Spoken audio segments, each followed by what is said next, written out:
ఓం శాంతి. బ్రహ్మబాబా యొక్క 25 విశేషతలలో 15వ విశేషత పవిత్రత యొక్క పర్సనాలిటీ మరియు అథారిటీ కలిగినవారు.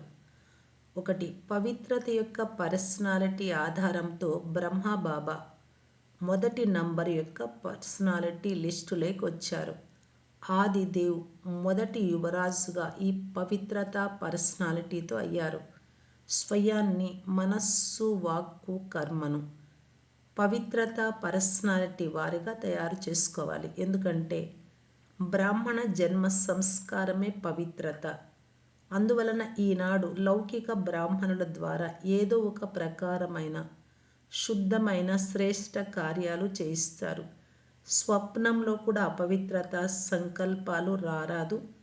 అప్పుడే పవిత్రత పర్సనాలిటీ వారు అనబడతారు. ఈ పర్సనాలిటీ కారణంగానే ఈనాటి వరకు విశ్వాత్మలు దేవాత్మలకు నమస్కరిస్తూ ఉన్నారు. 2. పవిత్రత బ్రాహ్మణ జీవితానికి వరదానము. తన నిజమైన వస్తువు పవిత్రత, పరాయి వస్తువు అపవిత్రత. బాబా వరదానము పవిత్రత, రావణుడి శాపము అపవిత్రత. మీ స్వరూపమే పవిత్రం. స్వధర్మము పవిత్రత అనగా ఆత్మ యొక్క మొదటి ధారణ పవిత్రత. స్వదేశం పవిత్ర దేశం, స్వరాజ్యం పవిత్ర రాజ్యం, కర్మేంద్రియాల అనాది స్వభావం సుకర్మ. ఇవన్నీ గుర్తుంచుకుంటే కష్టము మరియు హఠయోగం నుండి నివృత్తి కాగలరు. నేను పరమ పవిత్రాత్మను అనే స్వమానంలో సదా స్థితం కండి. పవిత్రత పర్సనాలిటీ అథారిటీ అనుభవం అవుతుంది. 3. పవిత్రత బ్రాహ్మణ జీవితం యొక్క మహానత. పవిత్రత బ్రాహ్మణ జీవితానికి శ్రేష్ఠ శృంగారం. ఏ విధంగా స్థూల శరీరంలో విశేషంగా శ్వాస ఉండడం ఎంత అవసరమో, శ్వాస లేకపోతే జీవితమే లేదు, అలాగే బ్రాహ్మణ జీవితానికి శ్వాస పవిత్రత. 21 జన్మల ప్రాలబ్ధానికి ఆధారము పవిత్రత. ఆత్మ మరియు పరమాత్మ మిలనానికి అంటే కలవడానికి ఆధారం కూడా పవిత్ర బుద్ధి. సంగమయుగ సర్వ ప్రాప్తులకు ఆధారము పవిత్రత. పవిత్రత యొక్క మహత్వాన్ని తెలుసుకొని వరదాన రూపంలో పవిత్రతను ధారణ చేస్తే పవిత్రత పర్సనాలిటీ మరియు అథారిటీ వారు కాగలరు. వరదాత తండ్రిని కంబైన్డ్ రూపంలో అనుభవం చేసుకుంటే అపవిత్రత స్వప్నంలో కూడా రాలేదు. 4. బ్రాహ్మణ జీవితానికి ప్రాణదానం పవిత్రత. అనాది ఆది స్వరూపం పవిత్రత. ఎప్పుడు ఈ స్మృతి వస్తుందో, స్మృతి రావడము అనగా పవిత్రత యొక్క సమర్థత వస్తుంది. ఆత్మ నిజ సంస్కారం పవిత్రత, సాంగత్య దోషం యొక్క సంస్కారం అపవిత్రత. పవిత్రత బ్రాహ్మణ జీవనం యొక్క విశేష జన్మ యొక్క విశేషత. పవిత్ర సంకల్పాలు బ్రాహ్మణుల బుద్ధికి భోజనం.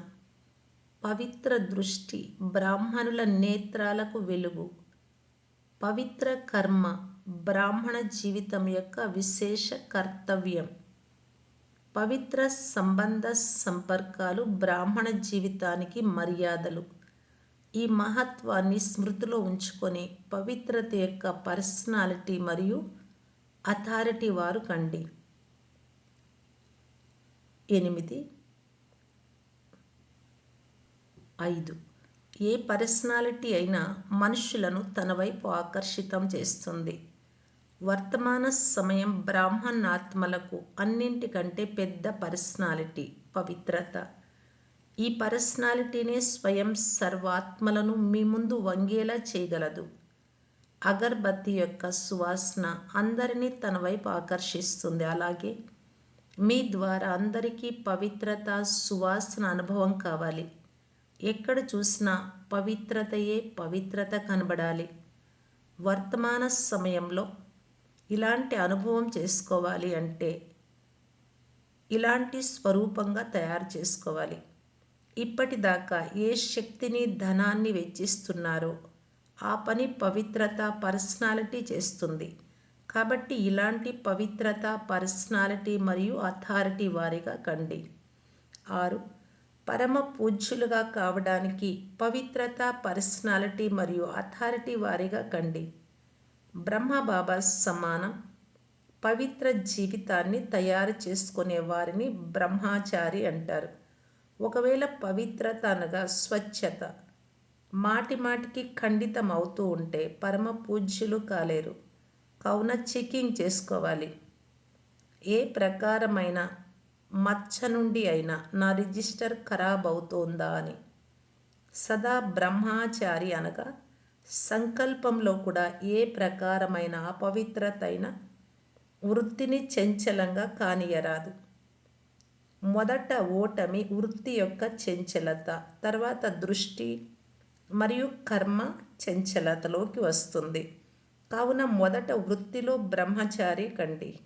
బాల బ్రహ్మచారి వర్తమాన సమయంలోనూ పూజ్యులు అనగా శ్రేష్ఠులు మరియు విశ్వం ముందు అంతిమంలో పూజ్య రూపంలో ప్రత్యక్షమవుతారు.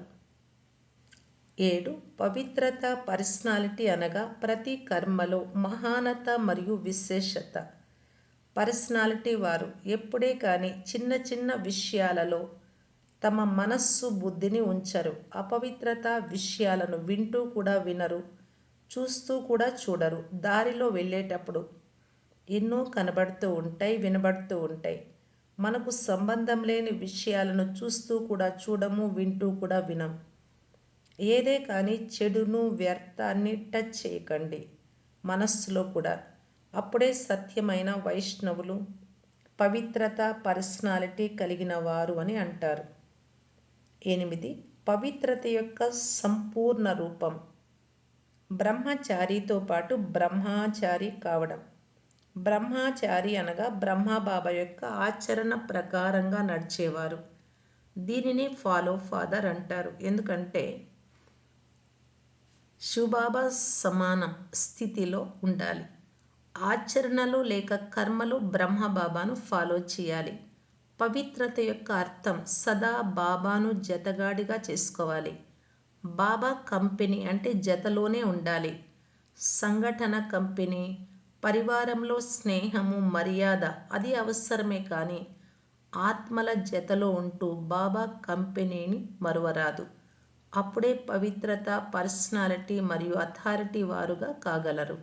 లేదంటే బాబాను మర్చిపోతారు. శరీరధారీలు గుర్తుకు వస్తే మోసపోతారు. 9.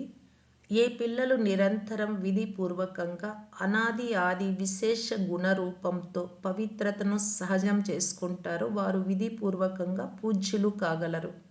జ్ఞాని, అజ్ఞాని ఆత్మలు సంపర్కంలోకి వస్తే సర్వుల పట్ల పవిత్ర దృష్టి, వృత్తి, వైబ్రేషన్స్తో యథార్థ సంబంధ సంపర్కాన్ని నిభాయించడమే సంపూర్ణ పవిత్రత.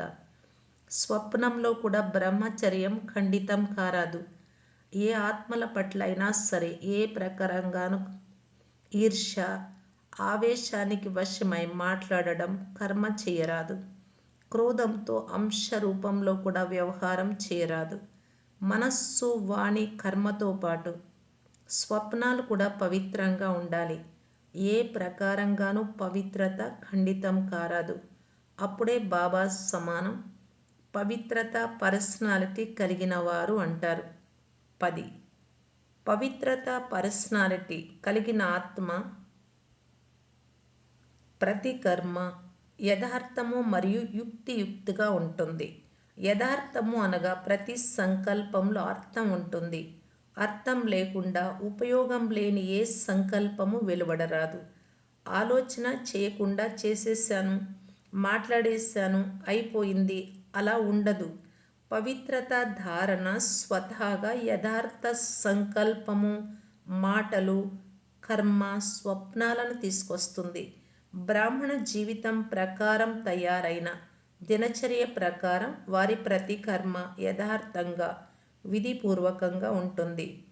విధిపూర్వకంగా లేదు, దినచర్యలో హెచ్చు తక్కువలు ఉన్నాయి అంటే అపవిత్రత అంశంగా లెక్కించబడుతుంది.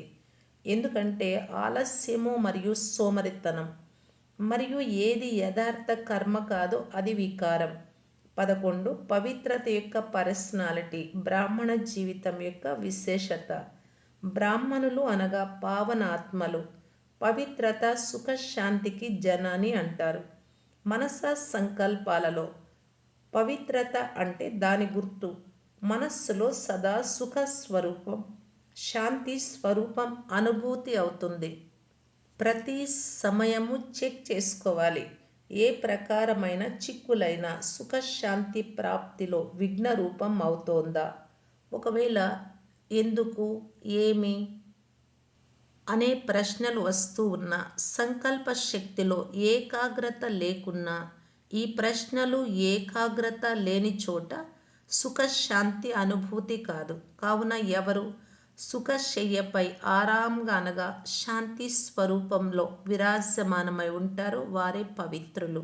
అలాంటి ఆత్మలకు వికారాలు అనే పాము ఛత్రఛాయ అయి సేవకు నిమిత్తం కాగలదు. 12 బ్రాహ్మణుల యొక్క శ్రేష్ఠ స్థితిలో స్థితం కావడానికి వృత్తి, స్మృతి, సంకల్పాలలో కూడా అపవిత్రతను త్యాగం చేయాలి. స్మృతిలో ఎప్పుడే కానీ ఏదే కానీ పాప సంకల్పము రారాదు. వీరిని బ్రాహ్మణులు అనగా పవిత్రులు అంటారు. దీనికోసం అడుగడుగులో జాగ్రత్త ఉండాలి. తన పవర్ఫుల్ వృత్తి నుండి అపవిత్రత, బలహీనతలు అనే వాయుమండలాన్ని తొలగించాలి. బలహీనతలను లేక పతిత వాయుమండలాన్ని వర్ణన చేసిన పాపమే. ఎందుకంటే ఆ సమయంలో బాబాను మర్చిపోతారు. పవిత్రత, పర్సనాలిటీ మరియు రాయల్టీని ధారణ చేయడానికి నోటి నుండి సదా జ్ఞాన రత్నాలు వెలువడాలి. ఒక్క శబ్దం యథార్థంగా రాకుండా వ్యర్థం కూడా వెలువడరాదు. వ్యర్థ కర్మ వెలువడ్డా దాని గుర్తులు తొలగిపోవు. రిజిస్టర్ స్వచ్ఛంగా కాదు. 13 బ్రాహ్మణుల ఫస్ట్ ఛాలెంజ్ పవిత్రత.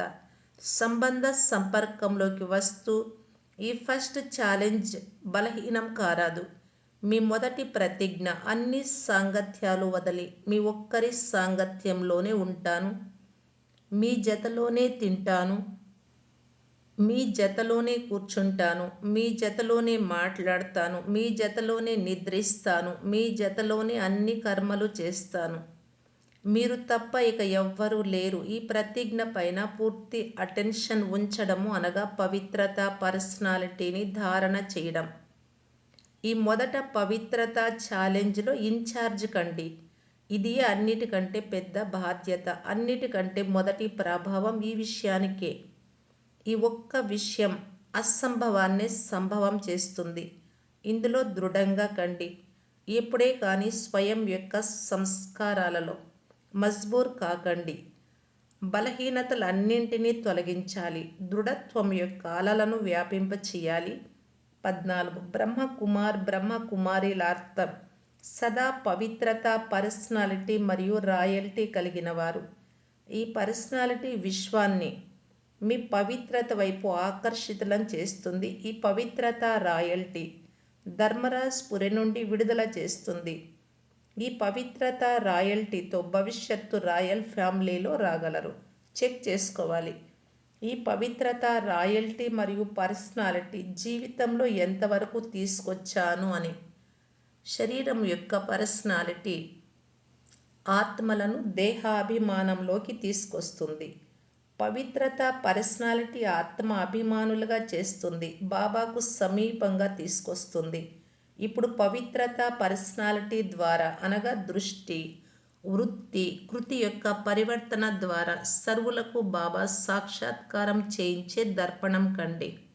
15 బ్రాహ్మణ జీవితానికి ముఖ్య ఆధారం అలౌకికత, నవీనత, పవిత్రత.